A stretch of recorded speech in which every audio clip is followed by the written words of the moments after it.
Well, hello again, everybody. It's Friday, and that means it's time for Roll Call. And for those of you that tune in every week, I'm fired up to be back here with you. Thank you so much for joining us. And for those of you who are brand new this week, welcome. This is the forum where we dig deeper into the principles that our team introduced to you by way of our keynotes and breakout sessions, our workshops, our presentations, the Top Gun Teamwork Program. And if you and I haven't yet met, my name is Robert Teschner, call sign Cujo, founder and CEO here at VMAX Group, and I'm just excited to be here with you. And this week our conversation is going to be on having fun at work. And I tell you what, it's interesting how the workspace has evolved over time, and it's interesting how sort of cultural norms have shifted over time and what's acceptable, etc. And that's just going to be a continuous evolution that's never going to end until the end of the world. But we got to realize that we're more than one dimensional, and oftentimes at work we represent one of those dimensions. It's the professional side that gets the job done. We're mission oriented. We want to achieve mission success, and there you have it. And that's just one component of who we are. Each of us does other stuff, right? Each of us has a personality, and some of that doesn't actually get unleashed at work. In fact, some of us seem to have multiple personality disorder, where there's the personality that we evidence when we're in the work setting, and then there's a totally different personality when we're out there doing the things that we love outside of work, and we behave differently there. One of the things that I really enjoyed about being in a fighter squadron was that we unleashed multiple sides of our personality at work, and I felt it was a good thing. I mean, for instance, we got together and we were social at work every week in the squadron bar at a place that we called Roll Call. And I understand that the Air Force has evolved out of calling the thing a squadron bar. Apparently it's a heritage room now. Whatever. It's a bar, and we get together there every Friday afternoon, and we tell in an F-15, F-22 squadron specifically, we get together every Friday. And we tell stories, and the stories have to be funny, and they need to be 10% true, and we sing songs, we've got rituals, and after the formal stuff is done, we stick around, we continue to tell stories, sing songs, play games. I mean, it's a fun thing, and we get to see a different side of each other. We get to know each other better, which is really important in a high-performance team setting. We have to know each other really well, because we have to depend on each other, and we've got to have the bonds of trust, and that's really built spending lots of time together. So the Friday night we'll spend time together, and then Saturday night we'll spend time together as well, because somebody's going to host a squadron party. And man, did I love those squadron. But we used to get together and have these squadron parties. We'd go to get a chance to meet as families now, and that was a really good thing. And we got to have a deeper appreciation for and understand each other better. And understand a little bit of the personality. Somebody turns out plays piano. You would have never known while they were at the workplace, but now they're sitting there playing the piano. It turns out other people that play the piano are playing the piano too, and it's just good to see that. And because of the time that we spend together, we get to know each other really well. We actually become friends outside of work, but then we bring that right back into work, and we've got another Friday Roll Call to look forward to. And we've institutionalized the process of having fun at work through an organization called the LPA. And so I know I've crossed streams a little bit talking about how the weekend social events continue at home, but then we come back to work. We got this thing called the LPA, the Lieutenants Protection Association. And the LPA is made up of the most junior ranking members of the team, the new lieutenants fresh out of training who come and join us. And they've got responsibilities. Like, one of the responsibilities is to make sure that the popcorn is fresh and is being made at 8 o'clock in the morning with lots of jalapenos in there to make sure that nobody can breathe as they enter the squadron. And that's just part of the deal. And they make sure that the coffee's made, and they make sure that we've got snacks in the squadron bar, because the squadron bar serves as the snack shop during the rest of the week. Oh, and they're there to penalize those who cross them. Like, if you're a major, lieutenant colonel, even colonel who goes crossways with the LPA, expect that, I don't know, maybe you come out at the end of a long day and you find that the windows of your car are painted and you can't see out of it, and you got to figure out how to fix that problem in order to get back home. Those kinds of shenanigans, they make it fun to come to work. Oh, and by the way, if you're a brand new commander, like you're somebody that's in a senior ranking position, expect to get roof stomped. And really, the roof stomp is a form of hospitality check. Hey, new leader, we're the folks that are going to be doing the mission for you.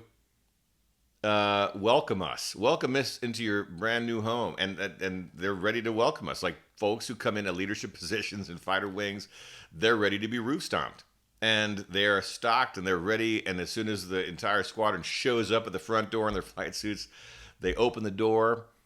They may have a visiting dignitary in their house the moment that they do so, but you know what? They're gonna flex and they're gonna shift and they're gonna suddenly have this massive unannounced party show up and they're gonna host a great time, and that's part of what makes it cool to be over there. And we really understand one another. We get to know each other through these kinds of interactions, and that's important because on Monday morning, when I'm sitting there at the ops desk, handing out assignments, telling you what your tail number is going to be, I need to be able to look you in the eyes and assess you're ready for this thing. And you know what? Because I know you so well, courtesy of all the time that we spent together, when I ask you, hey brother, how you doing? You come back and say, I'm doing great. I can tell based upon the combination of your outward appearance and the way that you respond that you're actually not doing so great. And I might, because of that, because of how deeply I know you, go, awesome. Hey, listen, man, I need to talk to you about the squadron Christmas party that's coming up. Do you got a couple of minutes before we step out the door? And he's like, yeah, sure. Christmas, awkward time to be talking about that, but if you need so, Cujo, all right. We go step into the back office. I'm like, dude, what's going on? Tell me what the real story is. And it may be that he says, yeah, it's not going so well with Trish, and I'm not sure that we're going to be sticking around together any longer. Okay, cool. You got some distractions. How about we don't fly right now? How about we take you off the flying schedule? I'll justify it with the Christmas party thing. Let's go talk. And that's important. Like knowing our teammates is important, and we're more than just one dimensional. And if in high performance team setting, go study it. If you read up on high performance teams, they spend a lot of time together. And we've institutionalized it. Like we have fun shenanigans that cause us to get to see other aspects of each other's personalities. We spend time together at roll call. We'll go so far as to spend time together outside of that. We'll roof stomp you. We'll welcome you by saying, host us. And that's a good thing. And it leads to this sense of community, which is really, really important. And it helps us to be able to relate to one another in ways that really matter, especially in a setting where lives are on the line. That's critically important. But even when lives aren't on the line, it's still important to be able to relate to each other as real human beings. And it manifests itself in interesting ways. I was on the road, as I always am this week. A veteran comes up to me and says, man, Cujo, getting out of the military is so hard. It's so hard to leave that world and come into the civilian world because it's a totally different culture here. And I agree. In that world, we become like family with one another. One of the things that I thought was really fun about working in that world was, and it's best expressed in this story. Came back, we were just moving back to the U.S. from Greece. Been assigned to Greece for 2 years, wonderful assignment, but now we're coming to Alamogordo, New Mexico. We're coming back to a fighter wing. I've rented the house. My wife hasn't seen it. That's a high stakes affair. We've just spent 2 days on the road with 2 little kids. It's about 11 something in the PM on day 2. Everybody's exhausted. We're coming into the new house, high pressure because she hasn't seen it. She likes it when we drive into the driveway, so that's a plus. And then we open the door, we go into the kitchen, and we're stunned to see this. The island in the kitchen is full of stuff. There's pool noodles for the pool. There's like safety gear for the pool. There's a bunch of like dry goods out there. There's bottles of wine. There's toys. We go to the refrigerator, open it up. It's stuffed, literally stuffed. Like it's not like one carton of eggs and some milk. It's like everything that you could conceive of living off of for months. It's somehow jammed in there. And there's a note. Dear Teschner family, welcome home from your family, the 7th Fighter Squadron. I mean, they just accepted us as family, and that was magnificent. And it's not often that you say somebody breaking into your house while you're not there is a good thing. To us, that was a great thing. And man, was that a fun way to come into our new place. And we spent lots of time together. And then it becomes culturally the norm. I remember when I was at the Air Command and Staff College in Montgomery, Alabama, Maxwell Air Force Base, in a non-flying assignment, living in a community that had a bunch of other students with similar backgrounds, but none of us were flying airplanes as we were going through this master's program. We just kind of gravitated back towards the stuff that we missed about the fighter squadron, and we established our weekly ritual of, it wasn't roll call because it was a different setting, but we rotated amongst all the fighter pilots. And we had a schedule for this, by the way, who was hosting the Friday get-together at their house. And it was a pizza party, and the host was responsible for buying the pizza. Everybody else was responsible for coming with their drink of choice and bringing extras so that we could all enjoy in it. And every Friday during that year, we got together and continued the tradition of having fun together and getting to see each other outside of work and being that family, which we were. And I think it's important. Man, it's so easy to be so consumed with we need to accomplish mission success. We've got to debrief these things, and we kind of miss out on the fun piece. Now, here's where the two worlds intersect: mission orientation, having fun. You got to earn the right to have it. You have to earn the right to have fun. And in a fighter squadron, I guarantee you we've earned it. We've worked harder than anybody else all week. We've gone out there and pushed ourselves. We've planned, we've communicated the plan, we've executed to the best of our ability, and then we've come in and we've debriefed this. And oftentimes our debriefs last through the night. In a frontline operational fighter squadron, not uncommon for me to leave the squadron as the commander at 2 o'clock in the morning to go back to the vault to go check to make sure it's secure and to find that there's 2 debrief rooms still going with bunches of young captains in there debriefing their missions, learning through the night to have a better mission the next day. They've earned the right to have fun on Friday. And then we make sure that we have it. And we open ourselves up. We tell this, we show different dimensions of ourselves. It's a good thing, and it's important in that world. It's important in all of our worlds. It's important to have fun in what we do. And it draws us in and makes us that much more excited about doing it, the next week.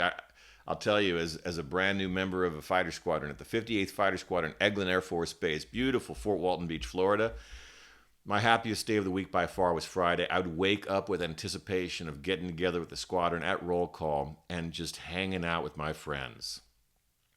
And I miss it to this day. And so maybe the reflection this weekend is, what are we doing to have the right kind of fun around here?